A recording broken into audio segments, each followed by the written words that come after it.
Hi అండి అందరికీ ఎలా ఉన్నారు? Welcome back to our channel Santosh all in one channel. మనం ఈరోజొచ్చేసి ఎప్పుడు రొటీన్‌గా ఇడ్లీ, దోస కాకుండా ఇలా కొత్తగా టమాటా, ఎగ్ కాంబినేషన్‌లో దోస ట్రై చేశారా? ఎప్పుడైనాని ఒకసారి ట్రై చేయండి. టేస్ట్ అయితే సూపర్‌గా ఉంది. ఒకసారి చేశారంటే ఇలాగే చేసి పెట్టమంటారన్నమాట. ప్రాసెస్ కూడా చాలా సింపుల్ అండి. ప్రాసెస్‌లోకెళ్ళిపోదాం. ముందుగా నేనైతే బియ్యాన్ని ఒక కప్పు బియ్యాన్ని నానబెట్టేసానండి. కనీసం 2, 3 గంటలన్నా నానాలి. మీకు కుదిరితే నైట్ అన్నా నానబెట్టేసుకోండి. మార్నింగ్ టిఫిన్ చేసుకుంటాం కాబట్టి నైట్ నానబెట్టేసుకున్నారంటే మీకు బావుంటుంది. లేదు కుదరదనుకుంటే కనీసం 2, 3 గంటలైనా నానాలమాట.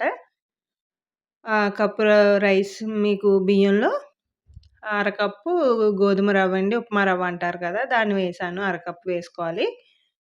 అందులోనే ఒక 5 పచ్చిమిర్చి కూడా ఇలా తుంపేసుకొని వేసేసుకున్నాను. అలాగే కొద్దిగా అల్లం, అలాగే 2 మీడియం సైజు టమాటాలు కట్ చేసుకున్నానండి. దాన్ని కూడా వేసేసుకోవాలి. 2 టమాటాలయితే సరిపోతాయి. ఇందులోనే కొద్దిగా కరివేపాకు కూడా వేస్తున్నాను. మీరు ఉంటే కొత్తిమీర కూడా వేసుకోండి. టేస్ట్ బావుంటుంది. కొత్తిమీర లేదని నేను కరివేపాకు మాత్రమే వేశాను. అలాగే కొద్దిగా జీలకర్ర కూడా వేసేసుకొని దీన్ని బాగా మెత్తగా పేస్ట్ పట్టేసుకోవాలండి. మనం దోస బ్యాటర్ ఉంటది కదా! ఆ విధంగా మిక్సీ పట్టేసుకోవాలన్నమాట. చూసారా? ఈ విధంగా మెత్తని పేస్ట్ కింద పట్టేసుకోవాలి. ఈ విధంగా ఉంటే సరిపోతుందన్నమాట. దీన్ని ఓ బౌల్‌లోకి ట్రాన్స్‌ఫర్ చేసేసుకుందాం. చూడండి ఈ విధంగా ఓ బౌల్‌లోకి వేసేస్తున్నాను. ఇందులోనే కొంచెం వాటర్ వేసేసుకొని కలిపేసుకోవాలి. కొద్దిగా వాటర్ వేసి నేనైతే కలిపేసానండి. చూసారు ఈ విధంగాని. ఇప్పుడు దీన్ని ఒక బౌల్‌లోకి తీసేస్తున్నానండి కొంచెం. మనకు అవసరమైన పిండి మాత్రమే ఉంచుకొని కనుమదైతే పక్కకు తీసేస్తున్నాను. ఇలా ఎందుకు తీస్తున్నానన్నది మీకు తర్వాత చెప్తాను. ముందైతే నేను ఒక బౌలు పిండిని పక్కన పెట్టేసుకున్నాను. మిగిలిన పిండిలో ఉల్లిపాయ ముక్కలు వేసేస్తున్నానండి. మీకిష్టం అండి. మీకిష్టమైతే ఎక్కువ వేసుకోండి. లేదు ఇష్టం లేదనుకుంటే స్కిప్ చేయొచ్చు. కానీ ఉల్లిపాయ ఏస్తేనే బావుంటుంది ఈ దోస అన్నది. అలాగే ఇందులో రుచికి సరిపడా ఉప్పు కూడా వేసేసుకోవాలి. నెక్స్ట్ మెయిన్ ఇంగ్రీడియెంట్ వచ్చేసి ఎగ్ అండి. నేను ఈ పిండికి 2 ఎగ్స్ వేస్తున్నాను. మీరు కావాలంటే ఇలాగే వేసేసుకోవచ్చు. లేదంటే ఇలా బీట్ చేసుకొని వేసుకోవచ్చు. ఇలా బీట్ చేసుకోవడం వల్ల మొత్తం మనకి పిండిలో ఈ ఎగ్ మిశ్రమం అన్నది బాగా కలిసిపోతుందండి. అందుకని బీట్ చేస్తున్నాను. లేదు మాకు అక్కడక్కడ తగిలితే బావుంటుందనుకుంటే సొన కింద ఉంటే బావుంటుందనుకుంటే గనక అలా డైరెక్ట్‌గా వేసేసుకొని ఒకసారి కలిపేసుకొని దోస వేసేసుకోవచ్చుమాట. నేనైతే ఇలా బీట్ చేశానండి.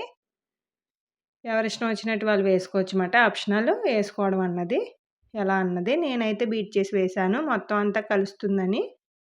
ప్రతి దోసలోని మనకి ఎగ్గు ఫ్లేవర్ తెలియడం కోసం నేను ఈ విధంగా బీట్ చేసేసానండి. దీన్ని బాగా కలిపేసుకుందాం. ఈ పిండి మిశ్రమంలో ఈ ఎగ్ అన్నది బాగా కలిసిపోవాలన్నమాట. మీరు బీట్ చేసుకుంటేనే కలుస్తుందండి. లేకపోతే కలవదన్నమాట. ఈ విధంగా కలిపేసుకున్న తర్వాత నెక్స్ట్ స్టవ్ ఆన్ చేసి బాండీ పెట్టేసానండి. దోసల పెనం పెట్టేసుకున్నాను. ఈ దోస పెనం మీద మనం ముందుగా రెడీ చేసి పెట్టుకున్నాం కదా! దోసల పిండి దాన్ని వేసేసుకుందాం. వేసేసుకొని స్ప్రెడ్ చేసేసుకోవాలి దోసల్లాగా.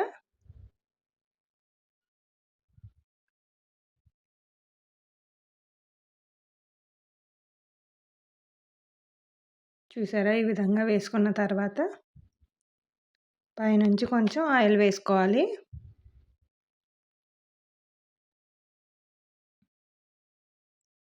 కొద్దిగా ఆయిల్ వేస్తున్నానండి. కాస్త వేగిన తర్వాత వేస్తున్నాను ఆయిల్ అన్నది.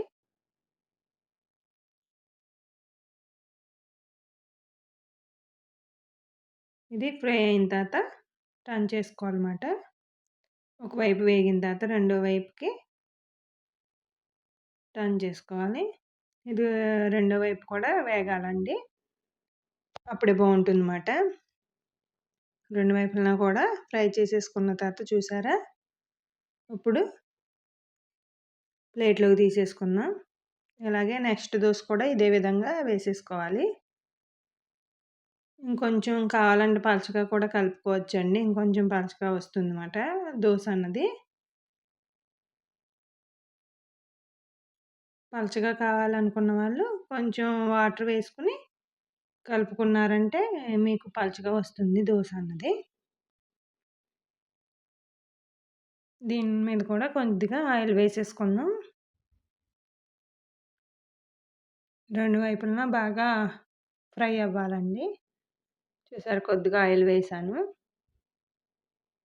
మనం ఒక బౌల్‌లోకి పక్కకు తీసుకున్నాం కదండీ! దాన్ని స్టోర్ చేసుకోవచ్చుమాట. ఇలా ఎగ్ కలిపిన దాన్ని స్టోర్ చేసుకోవడానికి ఉండదు. మనం వెంటనే వేసేసుకోవాలమాట. మర్నాడు వేసుకోవడానికి బాగోదు. అందుకని పక్కకు తీసిన దాంట్లో మళ్ళీ వేసుకున్నప్పుడు మళ్ళీ ఎగ్స్ కలుపుకొని వేసుకోవచ్చు. చూద్దాం 2 వైపులను కూడా వేగిందేమో.